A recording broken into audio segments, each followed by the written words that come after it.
গ্রামের মানুষ কয়টায় ঘুমায়? রাত 10টা 11টা ম্যাক্সিমাম। ঘুম থেকে উঠে কয়টায়?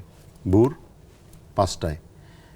আবার এই যে সাইকেল চলতে থাকে, ভোর 5টায় উঠে ওরা মাটিতে, খালি মাটিতে হাঁটছে। যার খালি মাটিতে হাঁটার কথা না সেও হাঁটে, যে হাঁটার কথা সেও হাঁটে।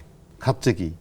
একদম তাজা সবজি, ফ্রিজ নাই, মাঠের থেকে এনে খাচ্ছে, আবার পরের দিন যাচ্ছে নতুন মুরগি জবাই করছে, আজকেরটা আজকে খাচ্ছে।